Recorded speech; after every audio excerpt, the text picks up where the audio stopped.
Good evening, ladies and gentlemen, and welcome back to the channel. So, today there's no new event quests, so to speak, of this week. Still rules apply from last week, and I would imagine there's some prep work going on for Gog Mazios at the moment, and once he's released, there'll probably be a few things pop up. So, I figured I would actually give another attempt at Nu Udra, and actually took him out this time, so we'll take a look at that fight. First off, the armor. This set, actually pretty good. It's got some decent skills on it, and pretty importantly for the upcoming Gog Mazios fight, actually has a decent amount of fire resistance. So I would imagine Gog's going to have quite a few attacks where some fire resistance will come in handy, and I would imagine that makes it no coincidence that Nu Udra is the last AT to come out just before he actually is released. So if you want to build a set involving Nu Udra's armor, go right ahead. Probably not a bad idea. Personally, this was the first real fight that I tested out my new build that I went over in a previous video, and it actually worked out pretty well. So building this set, not going to be terribly difficult. Personally, I think it looks really cool. I enjoyed his baseline armor as well, though, but I like Zoshia's look better, which is the reason why I'm mogged over to look like Zoshia. And here I'm just kind of flipping back and forth to do some comparisons. The purple color set, by the way, is my daughter's favorite color, so that highlights all the areas that actually transform whenever you're using that particular color set. And just for the fun of it, we can't forget about our Palico companion. Going to show what his set looks like really fast. He basically becomes a mini Nu Udra with his own little pot to fight with. Pretty cool, I think. Which is a fun look to have for your Palico. Pretty decent stats on it, but, you know, at the end of the day, the Palico stats don't really matter. So, back to the fight. I was testing out my new build that I plan on using against Gog Mazios because I figured if it'll hold up well against the fire from Nu Udra, it'll probably hold up well against him. The first time I tried him, because I'd only really had limited attempts, when he came out, didn't have a whole lot of available time to dedicate to fighting him. I got the impression he was actually going to be really hard. But this being maybe the second or third time that I've actually really put a legitimate effort into fighting him, he's not that bad. It took me a minute to sort of tune in on exactly how much damage he's doing, but other than kind of flubbing the range on that little explosion, he's not that bad. There's just a couple extra attacks. Otherwise, it's the same basic fight as his standard version. Just a little bit faster, not quite as long of openings, which for Gunlance means the full combo here is a little bit harder to pull off. After my first death, which is my rule with Arc Tempereds, I went ahead and called in the support hunters. But after that, I didn't die anymore against him, so slight spoilers for the fight there, but whatever. You're really probably just looking to see the actual fight, not too concerned about how many times I die. I'm going to say this is the first non-Omega fight where I've really tested out the support hunters, and they were significantly better. I may have to go back and actually use them against some of the other Arc-Tempered fights just to see how those fights improved, because previously I felt like the Arc-Tempered fights were easier solo. This guy definitely seemed to take a bit of a step down in difficulty once I actually called in the support hunters, because it created a little bit more openings. So, I don't know. We'll have to see going forward. I know they really buffed them and actually tweaked their AI to be much more efficient when Omega came out, because they needed something to prevent people from not being able to fight him solo, which I'm still not entirely certain I have any desire to go in and fight Savage Omega. That just seems like a masochistic fight to me, although one of the better Gunlance sets is a mix between Nu Udra and Savage Omega's armor. So, I don't know, maybe at some point I'll hop in there and try to get enough data sets to make the armor and then just never do it again, but I don't know. The fight's really meant to be done with an organized group, and I don't have an organized group because I don't have an organized time that I can play. So, to me, it seems like a pointless feat of beating my head against the wall. This fight, though, pretty fun. I could see myself farming up the rest of the armor for him because he just wasn't that challenging. I've got plenty of pieces from him too, so all I really need to do is go through and get the gamma tickets, and then I can finish making his armor.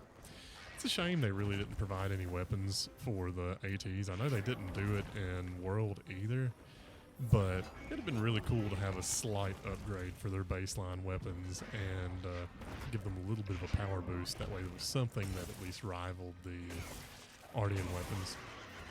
Like, how nice would it be to have an alternative to the Ardian, since there's pretty much one Apex for each element, if the Apex ones had just slightly worse stats. Like, not necessarily significantly worse, like just a couple points less of the element, and maybe slightly, like 5 or 10 points less attack, so that technically the Ardian is still the best if you get a perfect roll. But I don't know. I think it would have been fun, and it would have been a good way to make the ATs worth just a little bit more. Their armor's good, and it's worked into a lot of sets, but I don't know. It doesn't take that long to finish out armor, and then what's the point of fighting them again? From that point out, you just switch back over to either farming the permanent event quest for the items that you need, or fighting 9 stars to get talismans, or finding 6-star ones to fight for decorations, which I still need to get a couple decorations, and I still really need to try to get a talisman, but I don't know. If the choice is between perfecting my set for Monster Hunter or trying to record other stuff and make other videos for the channel, so I'm going to spend time doing a few other things, even though I've been really enjoying getting prepped for God Mazios. Super excited for him. And small update on him. The actual fight has not been delayed. There's been an issue with an earthquake and some tsunami warnings and things like that in Japan, so the team had to delay the big showcase. Couldn't think of the word. They had to delay the showcase, but they've not delayed him dropping.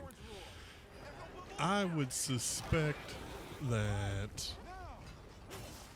if they don't squeeze in the showcase in the next couple days, they'll just come up with an infographic and drop a bunch of the information, or drop a pre-recorded, really quick audio clip explaining what's going to happen. But it was exclusively supposed to be focused on Gogmazios, which makes me think that for the Game Awards, they're probably going to either talk about Title Update 5, or talk about the sequel to this one, or just talk other Monster Hunter news in general. Like, it's about time for Wilds to wrap up and actually move into the true end game, and then sort of go into maintenance mode until the expansion's released.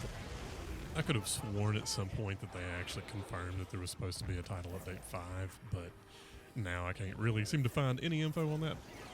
But it would make sense. There needs to be something between now and whenever they will, in theory, release an expansion. And the timeline for the release of things like Monster Hunter Stories 3 and their big open mobile game just wouldn't line up well. They'll cannibalize activity on those games if they were to, say, release the expansion summer, which would be ideal for me. I would love to see it released at the beginning of summer. I'm a teacher. It give me plenty of time to actually work on doing videos for it.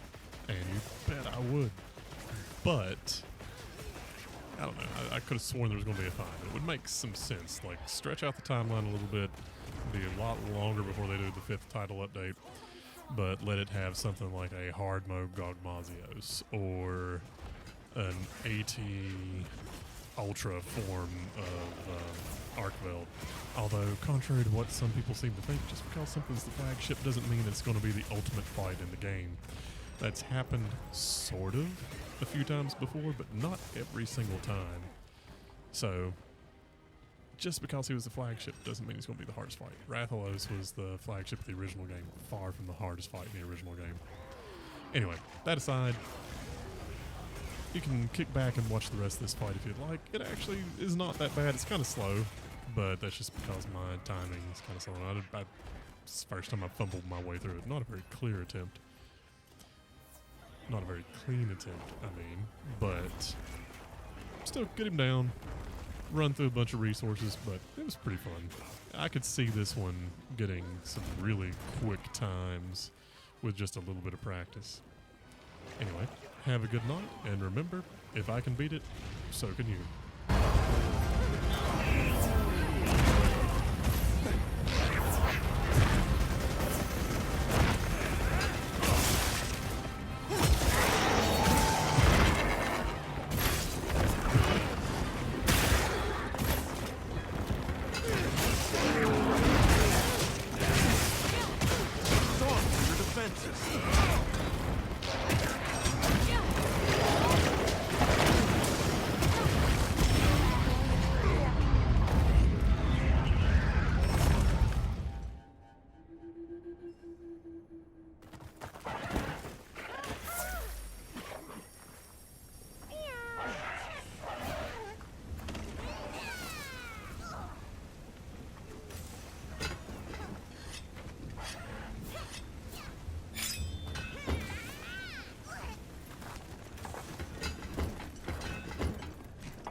There it is.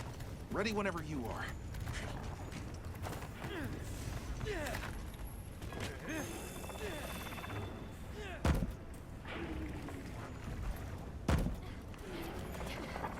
Rise and shine.